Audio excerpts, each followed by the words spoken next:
Sir, ಅವನ ಹೆಸರು ಸೂರ್ಯ ಅಂತ. ಯಾವಾಗಲೂ ನನ್ನ ಜೊತೆನೇ ಇರ್ತಾಯಿದ್ದ. ಆದರೆ ನಮ್ಮಿಬ್ಬರಿಗೆ ಅವ್ನು ಕಂಡ್ರೆ ನನಗಾಗ್ತಿರ್ಲಿಲ್ಲ, ನನ್ನ ಕಂಡ್ರೆ ಅವ್ನಿಗಾಗ್ತಿರ್ಲಿಲ್ಲ. ಅದಕ್ಕೊಂದು ರೀಸನ್ ಇದೆ. ನನಗಿಷ್ಟ ಆಗಿದ್ದು ಅವ್ನಿಗಿಷ್ಟ ಆಗ್ತಿಲ್ಲ, ನಾನು ಮಾಡೋದನ್ನ ಅವ್ನು ಮಾಡ್ತಿರ್ಲಿಲ್ಲ. ಇದರಿಂದ ನನ್ನ ಲೈಫೇ ಹಾಳಾಗೋಗ್ತಾಯಿತ್ತು. ನನ್ನ ಕನಸುಗಳೆಲ್ಲ ನುಚ್ಚುನೂರಾಗ್ತಾಯಿದ್ದು. ಹಾಂ, ಮೇ ಬಿ ರಾತ್ರಿ 12 ಗಂಟೆ ಅನಿಸುತ್ತೆ. ಪ್ರತಿದಿನದಾಗಿ ಅವತ್ತು ಜಗಳ ಮಾಡಿಕೊಂಡು ಸುಮ್ಮನೆ ಮಲಗಿದ್ದ. ಆದರೆ ನನ್ನ ನೆಮ್ಮದಿ ಕಿತ್ಕೊಂಡಿದ್ದ. ನಾವೆಷ್ಟೇ ಜಗಳ ಆಡಿದರೂ ನಾನೇ ತಾಳ್ಮೆಯಿಂದ ಇರ್ತಾ ಇದ್ದೆ. ಆದರೆ ಅವತ್ತು ಮಾತ್ರ ನನ್ನ ಸಹನೆ ಮಿತಿ ಮೀರಿತ್ತು.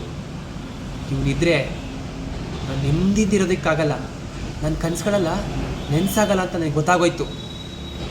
ಅವನು ಕತ್ತಿಸ್ಕಿ ಸಾಯಿಸೋವಷ್ಟು ಕೋಪ ಬಂತು. ಅದಕ್ಕೆ ಒಂದು ನಿರ್ಧಾರ ಮಾಡಿದೆ ಸರ್. ಎಷ್ಟೇ ಆದರೂ ಮನುಷ್ಯ ಬುದ್ಧಿಜೀವಿ ಅಲ್ವಾ? ನಿರ್ಧಾರ ಏನದು? ಒಂದು ನಾನಿರಬೇಕು, ಇಲ್ಲ ಅವನಿರಬೇಕು. ಅದಕ್ಕೆ ಸರಸರನೆ ಎದ್ದು ಸ್ಟೋರೂಮ್ಗೆ ಹೋದೆ. ಸ್ಟೋರೂಮಲ್ಲಿ ಚಾಕು ತಗೊಂಡು ಬಂದೆ. ಆಗ ಅವನು ನೆಮ್ಮದಿಯಿಂದ ಮಲ್ಕೊಂಡಿದ್ದ. ನನಗೆ ಆ ನೆಮ್ಮದಿ ಇಷ್ಟ ಆಗಲಿಲ್ಲ, ಕೋಪ ಬಂತು. ಅವನು ಚಾಕು ತಗೊಂಡು ಅವನ ಎದೆ ಮೇಲೆ ಹತ್ತಿ ಚುಚ್ಚಿ ಚುಚ್ಚಿ ಚುಚ್ಚಿ ಚುಚ್ಚಿ ಸಾಯಿಸ್ಬಿಟ್ಟೆ. ಆಗ ಅವನು ವಿಧ ವಿಧ ವಿಧ ವಿಧ ವಿಧ ವಿಧ ಅಂತ ಒದ್ದಾಡಿ ಸತ್ತ.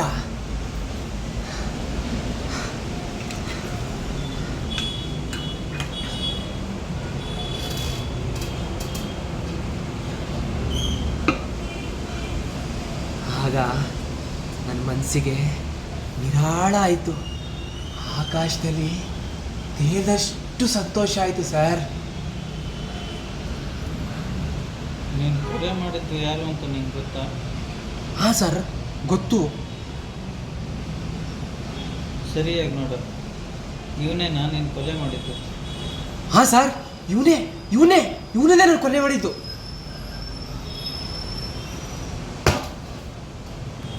ಒನ್ಮಾರು ಇವನ್ ಕರುಣ ಇಸ್ಕಿ ಸಾಯಿಸುವಷ್ಟು ಕೋಪ ಬಂತು ನನಗೆ. ಅದಕ್ಕೆ ಒಂದು ನಿರ್ಧಾರ ಮಾಡಿದೆ. ನಿರ್ಧಾರ ಏನದು?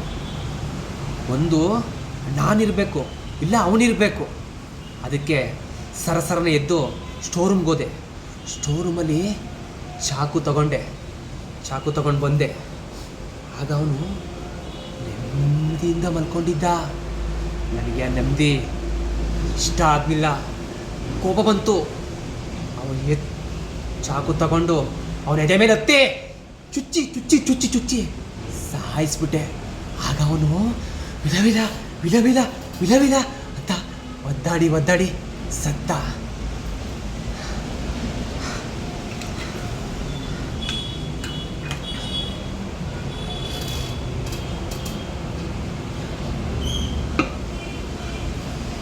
ಆಗ ನನ್ನ ಮನಸ್ಸಿಗೆ ನಿರಾಳ ಆಯಿತು. ಆಕಾಶದಲ್ಲಿ ತೇಲದಷ್ಟು ಸಂತೋಷ ಆಯಿತು ಸರ್. ನೀನು ಕೊಲೆ ಮಾಡಿದ್ದು ಯಾರು ಅಂತ ನಿಂಗೆ ಗೊತ್ತಾ? ಹಾಂ ಸರ್, ಗೊತ್ತು. ಸರಿಯಾಗಿ ನೋಡು, ಇವನೇ ನೀನು ಕೊಲೆ ಮಾಡಿದ್ದು. ಹಾಂ ಸರ್, ಇವನೇ ನಾನು ಕೊಲೆ ಮಾಡಿದ್ದು.